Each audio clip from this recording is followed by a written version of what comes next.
네, 우리 한 주간 동안 또 수고한 우리 전우들, 주변에 있는 전우들 바라보면서 우리 반갑게 오늘은 축복합니다로 인사 서로 나눕시다. 서로 축복합니다. 예, 축복합니다. 네. 상반기 우리 부대 위문 행사가 제가 계속 광고하고 있는 것처럼 4월 25일 토요일 날 오전 10시부터 이곳 임마누엘 교회에서 있습니다. 이번 주 토요일이 18일이고 그 다음 주 토요일이 25일이에요. 바로 얼마 남지 않았어요. 2주 정도밖에 남지 않았는데 제가 우리 포병 대대장님과 방공 중대장님한테는 그 계획을 보내드렸어요. 그래서 일단 우리 부대원이 몇 명이 그날 참석하는지가 제가 파악이 돼야 그 다음에 위문단 인원을 제가 꾸릴 거거든요. 그날은 뭐 할 거냐면 우리 찬양 사역자이면서 파페라 가수이신 김하은 님을 모시고 정말 아름다운 노래와 찬양 그리고 그분의 간증 이런 시간들을 1시간 정도 작은 음악회를 할 거예요. 여기서. 그리고 나면 BBB라고 하는 직장인 성경 공부 선교회 우리 회원분들을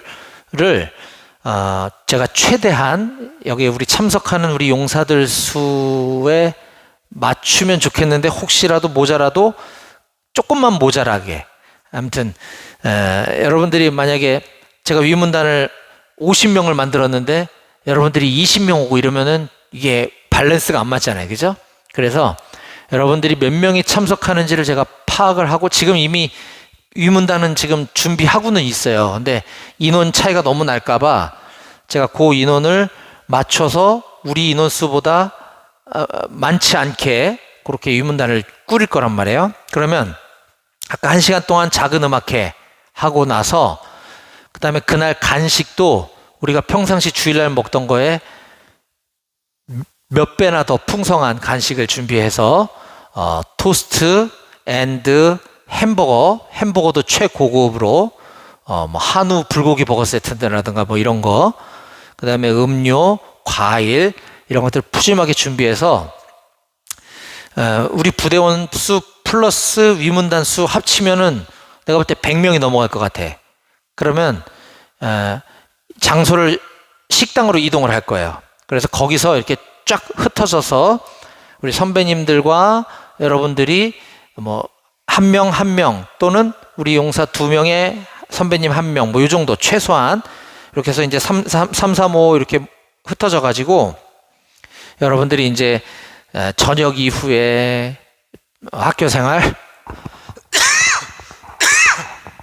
그리고 이제 진로에 대한 문제, 인생에 대한 고민 뭐 이런 것들을 서로 이렇게 상담도 하고 또 조언도 듣는 그런 시간들을 가질 거예요.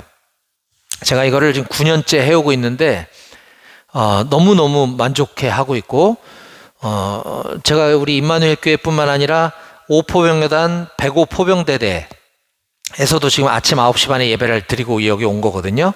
그 교회도 5월 달에 해요. 그래서 우리 교회 거기 교회 1년에 2번씩 상반기 하반기 이렇게 해서 제가 수많은 데이터들을 축적해 왔는데 정말 너무나 만족도가 높아요, 여러분들이. 그리고 목사인 저로서는 그 위문 집회를 통해서 우리 예배 인원도 늘어나고 또 세례 받고 싶다고 결신하는 우리 청년들도 나오고 그래서 이게 일석삼조 사조 몇 조인지 모르겠어.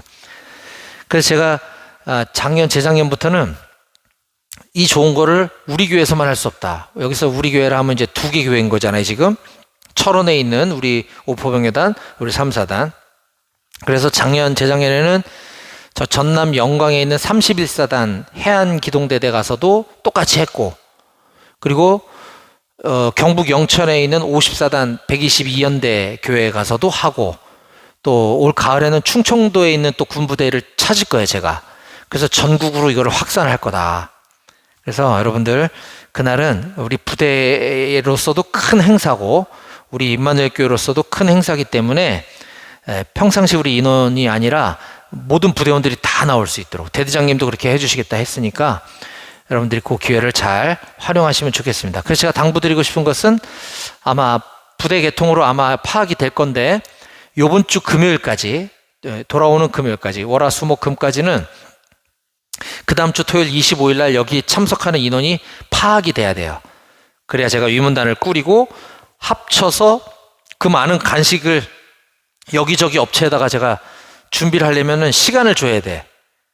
오늘 연락하고 내일 햄버거 100개 갖다 주세요 이러면 재료가 없단 말이에요. 그죠? 그래서 인원 파악하는 게 가장 중요하다, 이거는. 그래서 방공중대 포병대대 공이 금주 금요일까지는 4월 25일 토요일 오전 10시부터 12시까지예요. 2시간. 그 시간에 참석하는 인원수를 좀 파악해달라. 약간의 오차는 있어도 상관없지만 그 인원이 이번 주 안에 파악이 안 되면 제가 매우 어렵다. 여러분들 도와주실 거죠? 네. 대장님, 중대님께는 다 전달이 됐으니까 그렇게 해주시면 좋겠습니다. 좀 미안해. 내가 지금 기침이 안 떨어지고 있어가지고 이게 되게 오래 가네. 이따 예배 끝나고 병원을 지금 가려고 생각하고 있는데 여러분들도 감기 조심하셨으면 좋겠어요. 이 주변에 보니까 감기가 오래 가더라고. 자, 지난 주일은 우리가 부활주일로 지켰습니다. 그래서 우리는 지난 주일에 예수님의 부활은 신화인가 역사적 사실인가 라는 제목으로 여러 가지 성경 말씀들, 역사적인 사료들 이런 것들 찾아보면서 예수라고 하는 분이 지금으로부터 2000여 년 전에 이 땅에 실제로 존재하셨고 실제로 십자가에 죽으셨다가 3일 만에 다시 살아나셨다라고 하는 것들이 수백 년, 수천 년 전인 구약 시대의 예언서에 이미 예언되어져 있었고 그것이 실제로 현실화됐고 이것은 성경뿐만 아니라 일반 역사 학계에서도 기록으로 다 남겨져 있다라고 하는 것도 우리가 보면서 이것이 실제로 존재했었던 역사적 사실이다라는 것을 알 수 있었습니다. 그렇다고 한다면 그랬나 보지 뭐 하고 끝날 게 아니라 믿지 않는 사람들이야 뭐 그러든지 그렇게 생각하든지 말든지 남의 일이라고 여길지 몰라도 우리가 조금이라도 이렇게 교회를 다녀본 우리로서는 그 예수님의 부활 사건이 남의 얘기가 아니다. 이건 나하고 연결되어 있는 일이다라는 것들을 우리가 좀 깨달으면서 오늘 나의 삶 가운데 예수님의 부활 사건이 나에게 희망이 되고 또 믿음과 소망이 되기를 간절히 바란다라고 했습니다. 그리고 우리는 그 전주까지 마태복음 강해 설교를 이어오고 있었죠. 그래서 오늘은 지지난주에 이어서 계속 이제 마태복음 강해 설교를 이어갈 계획입니다. 자, 오늘 우리가 마태복음 5장 1절부터 10절까지 말씀을 읽었는데요. 그 전에 지지난주에 우리는 마태복음 4장 끝부분 말씀을 함께 살펴보면서 제가 넘길게요. 이제는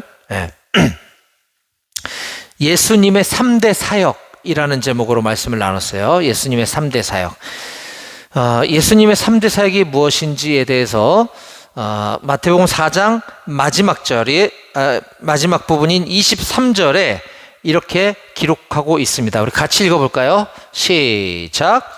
예수께서 온 갈릴리에 두루 다니사 그들의 회당에서 가르치시며 천국 복음을 전파하시며 백성 중에 모든 병과 모든 약한 것을 고치시니. 그렇죠. 여기서 이제 예수님의 3대 사역을 잘 핵심적으로 요약해주고 있어요. 첫 번째, 가르치시는 사역. 두 번째, 복음을 전파하신 사역. 세 번째, 치유 사역이라고 볼 수 있겠죠. 예수님께서는 3년 반이라고 하는 이 땅에 오셔서 행하신 일들을 좀 어려운 말로 공생의 사역이라고 얘기하는데 이 땅에 오셔서 3년 반 동안 하신 일이 이 세 가지라는 거예요. 이거는 예수님 왜 여기에 집중하셨나? 가르치시고 복음을 전파하시고 치유하시고 여기에 집중하신 이유는 다름 아닌 예수님 떠나신 이후에도 그분의 제자들, 그리고 그 제자의 제자의 제자의 제자들 쭉쭉쭉쭉 해서 오늘을 살아가고 있는 우리 모든 그리스도인들도 다 이와 같이 살아야 한다라는 것을 가르쳐 주셨다라고 했습니다. 자, 그렇다면 예수님을 믿는 우리도 예수님의 3대 사역을 본받아 저렇게 살아야 하는데 이건 예수님이니까 가능한 거 아닐까라는 생각이 들지 몰라도 우리가 가만히 보면 우리가 하나님의 말씀을 가르친다라고 하니까 가르치는 거는 아무나 하면 안 되는 거 아니야 라고 생각이 들 수도 있겠죠. 그러나 어렵게 생각할 것이 아니라 우리가 오늘도 이제 팔복에 대해서 말씀을 나누게 될 건데, 그러면 내가 깨달은 거, 내가 이해한 거, 내가 하나님의 내 마음속에 주신 것 단 한 가지 사소한 거라도 있으면 그걸 누군가한테 이야기해 주는 거, 이게 바로 알려주는 거, 이게 가르치는 거라는 거죠. 그리고 또 하나, 복음을 전파하는 거, 전도하는 거죠. 우리 4월 25일 날 교회에서 행사 있다는데 같이 가자. 또 우리 주일날 같이 임마누엘 교회 내려가서 예배드리자. 전도하는 거 우리가 해야 된다라는 거예요. 그리고 모든 병과 약한 것을 고치는 것, 치유. 이거가 또 어렵게 생각이 들 수도 있지만 치유는 물론 오늘날에도 이렇게 막 기도하면은 막 암이 낫고 막 이런 일이 있긴 있어요. 근데 그거는 그 기도하는 사람이 능력이 있어서 되는 게 아니라 하나님이 하시는 거거든요. 그럼 하나님이 나를 통해서 그 일을 하실지 안 하실지는 나도 몰라. 맞죠? 내가 능력이 있거나 내가 어디서 배워서 하는 게 아니기 때문에 내가 뭐 기도한다고 이 사람이 나을지 안 나을지는 나도 몰라요. 그 사람도 모르고 나도 몰라. 하나님이 하시는 거예요. 그럼 우리가 해야 될 일은 뭐냐? 몸이 아프거나 마음이 아픈 사람들과 함께 그의 아픔을 들어주고 공감해주고, 그리고 필요하면 기도해주고, 요게 우리가 할 수 있는 치유 사역이다라고 하는 사실을 우리가 깨닫고 우리 모두가 다 이렇게 예수님의 3대 사역을 따르는 우리 모두가 되기를 간절히 소망합니다. 아멘. 예. 아픈 사람들, 몸 아픈 사람, 마음 아픈 사람 붙잡고 기도해 줄 수 있잖아요. 그렇죠? 예. 우리 그렇게 살아야 한다라는 겁니다. 자, 이제 이어지는 오늘 본문 말씀은 아주 너무나 유명하고 우리가 또 교회를 오래 다닌 사람이라면 여러 번 들어봤을 법한 예수님의 산상설교 중에 일부, 산상설교 중에 그 시작에 해당되는 팔복에 관한 말씀입니다. 예수님의 산상설교. 예수님의 산상설교는 마태복음 5장부터 7장까지 무려 3장에 걸쳐서 굉장히 긴 분량을 차지하고 있어요. 그만큼 예수님의 이 가르치신 사역 중에 매우 중요한 말씀이라고 할 수 있겠죠. 5장부터 7장까지 그 긴 분량을 할애한 예수님의 산상설교를 시작하시면서 예수님은 제일 처음에 8복, 8가지 복에 대해서 언급하고 계신다라고 하는 겁니다. 자, 그래서 오늘 우리는 바로 그 부분에 대해서 살펴보도록 하겠습니다. 오늘 마태복음 강해 설교 11번째 시간으로서 마태복음 5장 1절부터 10절까지 성경 말씀을 통해 이미 충분한 복을 받은 사람들이라는 제목으로 하나님께서 우리에게 주신 말씀을 나누도록 하겠습니다. 자, 설교 제목 같이 읽어볼까요? 시작. 이미 충분한 복을 받은 사람들. 그렇습니다. 자, 마태복음 5장부터 7장까지 꽤 많은 분량을 차지하고 있는 예수님의 산상설교는 이렇게 오늘 시작을 하고 있습니다. 자, 같이 읽어봅시다. 시작. 예수께서 무리를 보시고 산에 올라가 앉으시니 제자들이 나아온지라 입을 열어 가르쳐 이르시되. 네. 자, 여기 지금 무리도 나오고 제자도 나오고 하는데 지금 5장이 왜 이렇게 시작되게 됐는가?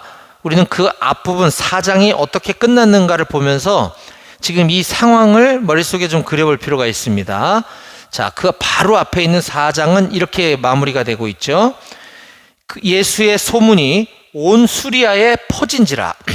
사람들이 모든 앓는 자, 아픈 자, 곧 각종 병에 걸려서 고통당하는 자, 귀신 들린 자, 간질하는 자, 간질병에 걸린 자, 중풍병자들을 데려오니 예수님께서 그들을 고치시더라.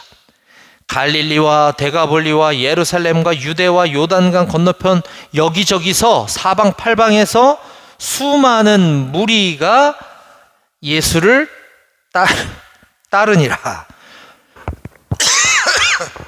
자, 그래서 지금 예수님은 그 수많은 무리들을 보시고 산에 올라가 앉으신 겁니다. 자, 그때 무리를 보시고 산에 올라가 앉으시니 그때 예수님의 제자들이 예수님 앞으로 나아온지라. 그래서 예수님이 입을 열어 가르쳐 이르시되, 예수님은 제자들을 향해서 이제부터 나오는 말씀들을 가르치셨다라는 걸 알 수가 있어요. 여기서 우리가 주목해 보아야 될 것은 이 마태복음의 저자 마태는 무리와 제자들을 의도적으로 구분하고 있다 하는 것이에요. 그래서 특별히 그 중에서 제자들에게 예수님이 포커스를 맞춰서 이 팔복, 산상수훈, 산상설교를 하고 계신 것이다 라고 하는 것을 우리가 기억해야 할 필요가 있습니다. 즉 팔복 또 산상설교, 넓게는 산상설교는 그냥 어중이 떠중이를 대상으로 가르치신 말씀이 아니라, 교회 다니지 않는 넌 크리스찬들을 대상으로 하신 말씀이 아니라 바로 예수님의 제자들, 예수님을 따르는 우리 그리스도인들에게 가르쳐 주신 말씀이다라는 걸 우리가 먼저 알아야 해요. 여러분들 중에 이 책을 보신 사람이 있는지 모르겠지만 카일 아이들먼이라고 하는 목사님께서 쓰신 책이 한국에도 두란노 출판사를 통해서 번역이 됐는데 Not a fan, 팬인가 제자인가 라고 하는 책이 있어요. 우리가 아이돌 막 이렇게 따라다니는 사람들 팬이라고 그러잖아요. 팬인데 우리는 예수님을 따르는 팬, 무리들인가 아니면 제자인가? 나는 그냥 예수님에게 행하신 그 기적, 예수님의 그 능력에 그냥 환호해서 예수를 추종하는 팬에 불과한 것인가? 아니면 예수님의 가르침을 배우고 본받고 나도 그렇게 살아가려고 하는 제자인가를 한번 돌이켜보게 하는 아주 뼈 때리는 책이에요. 저거 꼭 읽어보시기를 제가 강력하게 추천드리고요. 자, 그래서 이제 팔복은 이렇게 시작을 하고 있습니다. 심령이 가난한 자는 복이 있나니 천국이 그들의 것임이요. 그런데 자, 하나, 둘, 셋, 넷, 다섯, 여섯, 일곱, 여덟에서 팔복인데 이 8가지 복이 지금 일정한 똑같이 패턴을 갖고 있는 걸 알 수가 있죠. 앞에 어떠어떠한 자는 복이 있나니 그들이 어떠어떠하게 될 것이요. 그렇죠? 근데 우리는 그동안 이 말씀을 그래서 이 복이 있나니, 복을 받기 위해서는 앞부분에 이렇게 해야 되고, 그러면 하나님께서 복을 주셔서 이렇게 될 거야 라고 그동안 우리가 들어왔어요. 맞나요? 근데 거기는 조금 오류가 있어요. 왜냐하면 우리 기독교 신앙은 절대 행위로 뭘 하는 종교가 아닙니다. 우리는 믿음으로 구원받는 종교예요. 우리가 믿음이 선행이 될 때 나도 모르게 그렇게 제자로 살아가는 거예요. 우리가 이렇게 살려고 막 발버둥을 쳐야 하나님께서 복을 주시는 게 아니라는 겁니다. 근데 우리 왜 그렇게 알고 있었냐면 이게 번역 때문에 그래요. 제가 설교 시간에 여러 번 얘기하지만 우리 한글 성경은 이게 원서가 아니에요. 원문이 아니란 말이에요. 번역한 거예요. 영어도 주어 동사 목적어가 나오고 뭐 우리말은 어순이 반대고 막 이런 거 있잖아요. 그러다 보니까 이게 뉘앙스가 오해가 되는 경우가 많이 있어요. 그래서 이거는 절대 예수님의 가르침이고 8가지 복에 대한 이 설명은 절대 조건문의 설교가 아니라는 걸 우리가 좀 먼저 알았으면 좋겠어요. 그동안 내가 그렇게 알고 있었다면 오늘 이 시간 잘못된 지식이 다 깨지고 올바른 깨달음이 여러분들에게 부어지기를 소망합니다. 예. 왜냐하면 우리가 이걸 그렇게 보면 심령이 가난하게 살아야 되고 애통하는 삶을 살아야 되고 온유하게 살아야 되고 그러려면 성질 죽여야 되는데 아씨, 나는 왜 자꾸 승질이 자꾸 나지? 화평케 해야 되는데 난 자꾸 왜 반대로 살지? 막 이런 거. 의를 위해 박해를 받는 게 아니라 나는 왜 숨으려고 살지? 이런 것들이 자칫하면 저렇게 살지 못하는 나에 대해서 때론 자책하게 되고 마음이 어려워지게 되고 이렇게 된다는 거죠. 근데 그건 그렇지 않다. 잘못됐다. 그렇게 절망할 필요가 없다 하는 것입니다. 자, 그러면 이 부분에 대해서 이건 저의 얘기가 아니라 제가 몇 가지 정확한 근거를 얘기할 건데, 우선은 너무너무나 유명한 아까 그 Not a Fan, 팬인가 제자인가는 비교적 근래에 나온 책이고 지금 현존하는 카일 아이들먼이라는 목사님이 쓴 베스트셀러 책이지만, 기독교 고전 오랜 역사를 통해서 수많은 사람들이 읽고 감동받고 은혜받는 책을 우리가 고전이라고 하잖아요. 오스왈드 챔버스라고 하는 굉장히 유명한 목사님이 쓰신 책 중에 주님은 나의 최고봉이라는 책이 있어요. 아마 아는 사람이 있을 거예요. 그 주님은 나의 최고봉이라는 기독교 고전에 보면 오스왈드 챔버스 목사님이 이렇게 얘기하십니다. 산상수훈은 좀 5장부터 7장 넓은 개념이고 거기에 이제 8복이 들어있다 그랬잖아요. 자, 산상수훈은 실천하는 것이 과연 가능한 것인가? 절대로 가능하지 않다. 오직 하나님만이 예수님께서 말씀하신 것을 행하실 수 있다. 산상수훈의 내용은 문자적으로 그대로 적용될 수 있는가 없는가 하는 문제가 아니다. 오히려 하나님의 생명이 거듭남에 의해 우리 안에 침투될 수 있도록 우리가 허락하는가 안 하는가의 문제이다 라고 하고 있어요. 조금 이것도 말이 어려운데, 하나님의 생명이 거듭남에 의해서 우리 안으로 훅 들어올 수 있도록 내가 마음문을 열 것인가 열지 않을 것인가, 내가 받아들일 것인가 받아들이지 않을 것인가, 믿을 것인가 안 믿을 것인가의 문제라는 거예요. 이걸 그대로 적용하고 그대로 사는 건 우리의 노력으로는 불가능하다라고 말씀하고 계신 거예요. 그러니까 이대로 살아야지, 이게 핵심이 아니라는 겁니다. 즉 팔복의 내용은 우리가 이렇게 살 때 하나님께서 복을 주신다라는 뜻이 아니라 오직 하나님께서만 우리가 이렇게 살 수 있도록 해주시고 이런 복을 주실 수 있다라는 것을 우리가 먼저 알아야 합니다.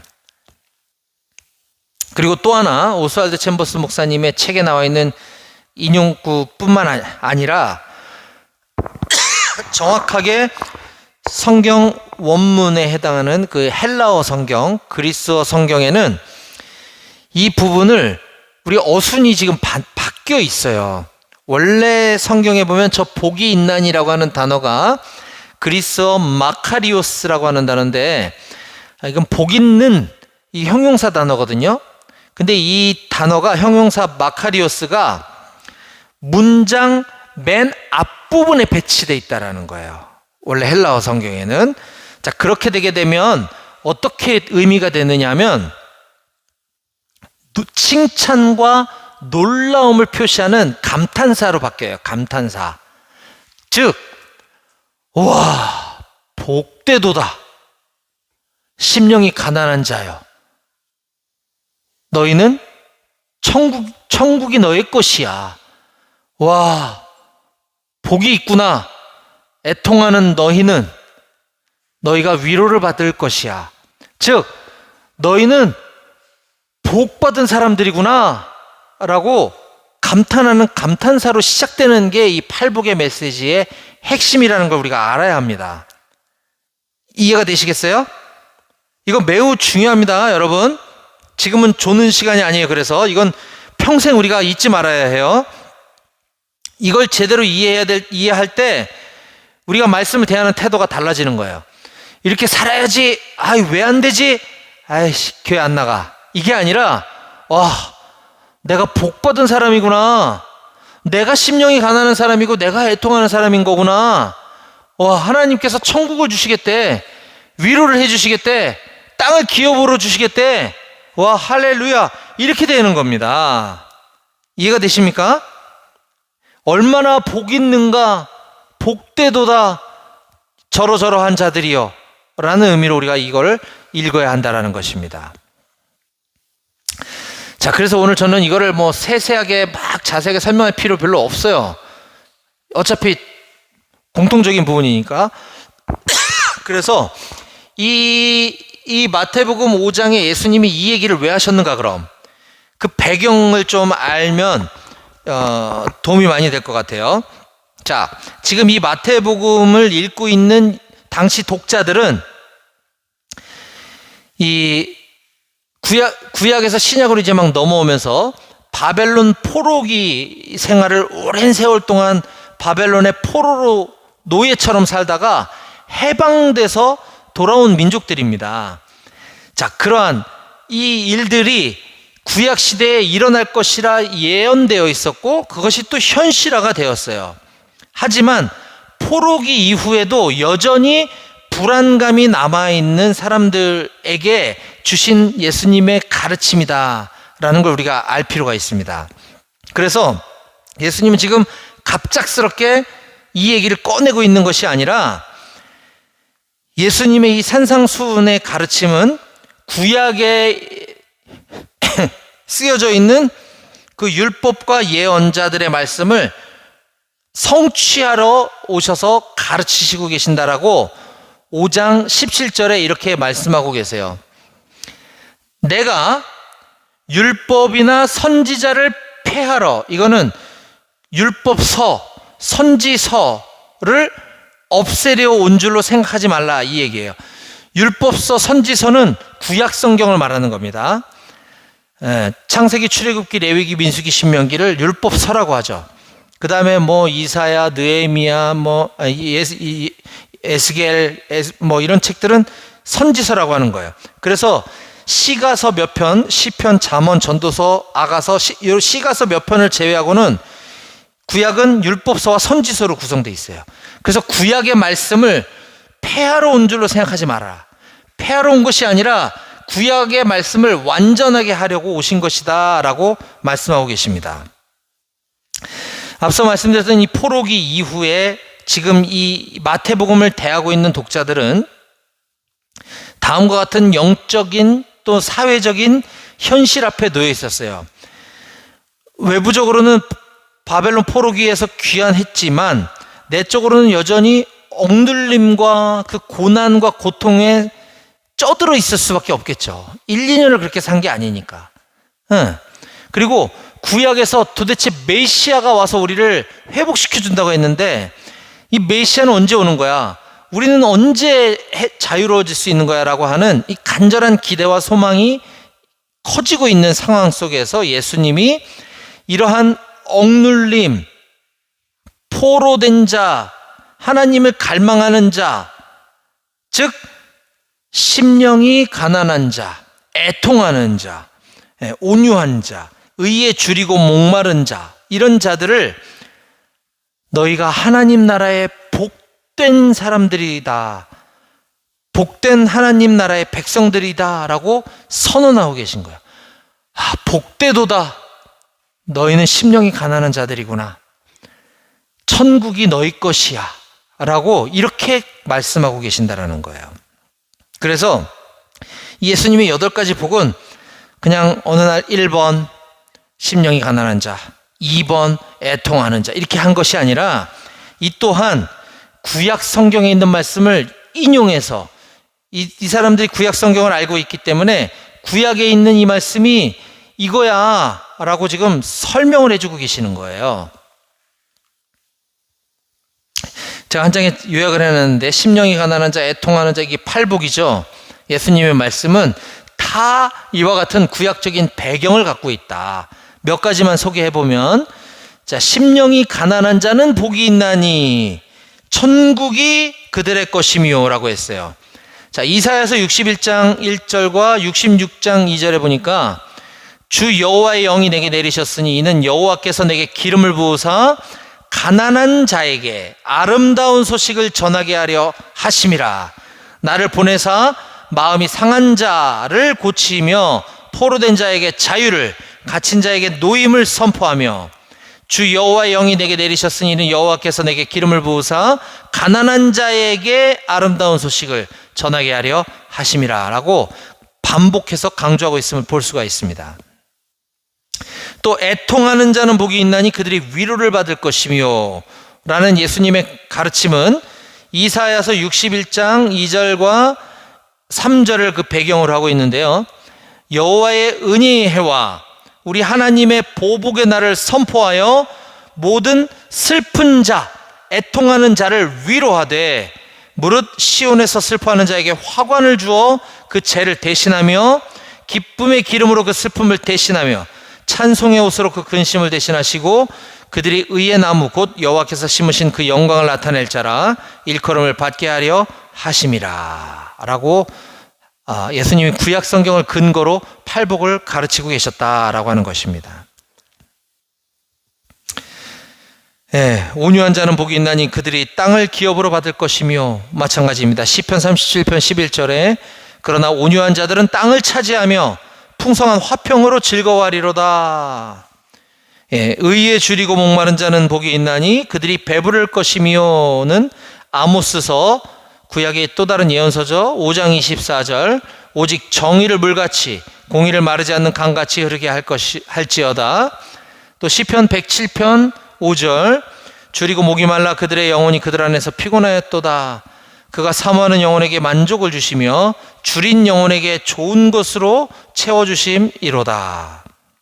긍휼히 여기는 자 잠언 14장 21절 19장 17절 마음이 청결한 자는 복이 있나니 시편 23편 24편 73편에 있는 말씀으로 예수님이 가르치고 계신다. 화평케 하는 자는 복이 있나니 그들이 하나님의 아들이라 일컬음을 받을 것이요. 이사야서 52장 7절. 또 여덟 번째, 의를 위하여 박해를 받는 자는 복이 있나니 천국이 그들의 것임이라. 이것은 이사야서 51장 7절에 의를 아는 자들아, 마음에 내 율법이 있는 백성들아, 너희는 내게 듣고 그들의 비방을 두려워하지 말라, 그들의 비방에 놀라지 말라 라고 구약에 이미 가르쳐 주신 것을 예수님이 재해석해 주심으로써 그들을 위로해 주고 희망과 용기를 주고 계신다 라고 하는 사실을 깨달으시기 바랍니다. 즉 마태복음의 이 팔복에 대한 오늘 본문 예수님의 가르치심은 저와 여러분들을 포함한 우리 기독교인들에게 하늘의 복을 받는, 이 땅에서의 축복을 받는 어떤 도덕적인 교훈을 제시하는 것이 아니라 우리 그리스도인들, 우리는 이미 복받은 자들이다 라고 하는 예수님의 선언적 메시지, 위로의 메시지인 줄 깨달으시기를 축복합니다. 아멘. 자, 사랑하는 여러분, 산상순의 팔복에 관한 메시지는 다시 한번 제가 여러 번 강조하지만 우리에게 어떤 율법 준수나 도덕적 행위를 강요하는 그런 의무를 요구하는 말씀이 아닙니다. 팔복은 복받기 위한 조건을 제시하는 말씀이 아닙니다. 팔복은 너희가 이렇게 살면 이렇게 하면 내가 복 줄게 라고 하는 말씀이 아닙니다. 우리는 이미 그러한 복들을 받은 자들이다 라고 하는 예수님의 선포인 것입니다. 예수님으로 인해 이미 이와 같은 8가지 복들을 우리는 모두 다 받은 줄로 믿으시기 바랍니다. 아멘.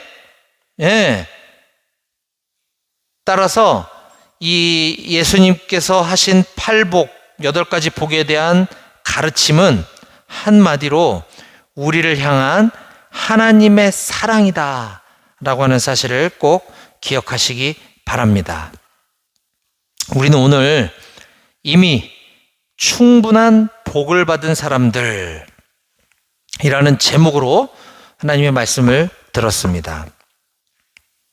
이미 충분한 복을 받은 우리, 이미 주님께 받은 충분한 복, 이것은 바로 우리를 향하신 하나님 아버지의 사랑인 줄 꼭 믿으시기 바랍니다. 저는 우리 사랑하는 임마누엘 교회 모든 청년들이 이런 주님께 받은 충분한 복을 이미 받았다라고 하는 사실을 기억하고 그 받은 복을 충분히 누리며 살아가는 우리 모두가 다 되시기를 주님의 이름으로 간절히 축원합니다. 아멘. 기도하시겠습니다.